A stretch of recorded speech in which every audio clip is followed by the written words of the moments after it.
स्वामी विश्वंग जी द्वारा लिखित योग नामक पुस्तक में अष्टांग योग की सरल सुबोध व्याख्या। योग जिस प्रकार से धरती, पानी, अग्नि, वायु, आकाश, अन्न, वस्त्र आदि मनुष्य जीवन के अभिन्न अंग हैं, उसी प्रकार से योग भी मनुष्य जीवन का अभिन्न अंग है।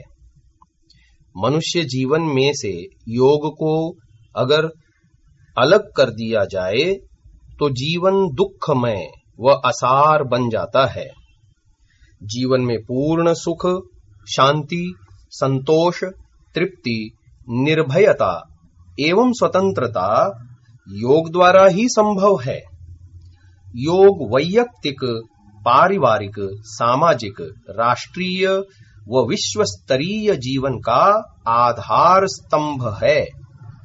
योग किसी व्यक्ति विशेष, समुदाय विशेष या देश विशेष के लिए न होकर के संपूर्ण विश्व के कल्याण व उन्नति के लिए है।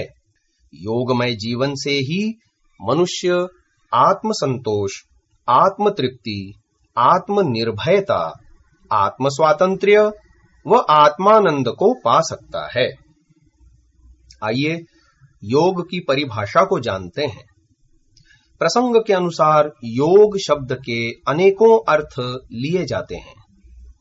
यहां पर महर्षि पतंजलि व महर्षि वेद व्यास के अनुसार योग का अर्थ है चित्त की वृत्तियों का निरोध या समाधि।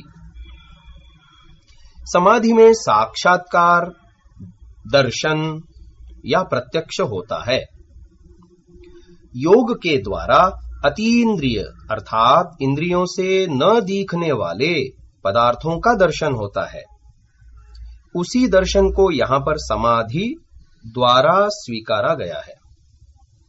योग द्वारा जहां आत्मा व परमात्मा का दर्शन होता है, वहीं महत्तत्व यानी बुद्धि, अहंकार, मन, ज्ञानेन्द्रियों, कर्मेंद्रियों, पंच तन्मात्राओं, पंच महाभूतों अर्थात पृथ्वी, जल, अग्नि, वायु, आकाश, इन सब का भी दर्शन होता है। योग जीवन का हर पहलू, जीवन के प्रत्येक पहलू के साथ योग का अभिन्न रूप से संबंध है। जीवन का कोई ऐसा क्षेत्र नहीं है जिसे यह कहा जाए कि यह योग से अछूता है। इसी कारण महर्षियों ने योग को सार्वभौम स्वीकारा है। आज मनुष्य मात्र को योग की सार्वभौमिकता समझकर इसे स्वीकारने की आवश्यकता है। अंग की परिभाषा।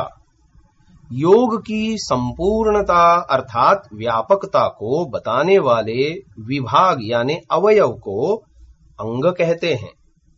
योग के अंग, योग के 8 अंग हैं। इसी कारण इसे अष्टांग योग, 8 अंगों वाला योग भी कहते हैं। 8 अंग इस प्रकार हैं। पहला यम, द्वितीय नियम, तृतीय आसन, चतुर्थ प्राणायाम, 5वां प्रत्याहार, 6ठा धारणा, 7वां ध्यान, 8वां समाधि।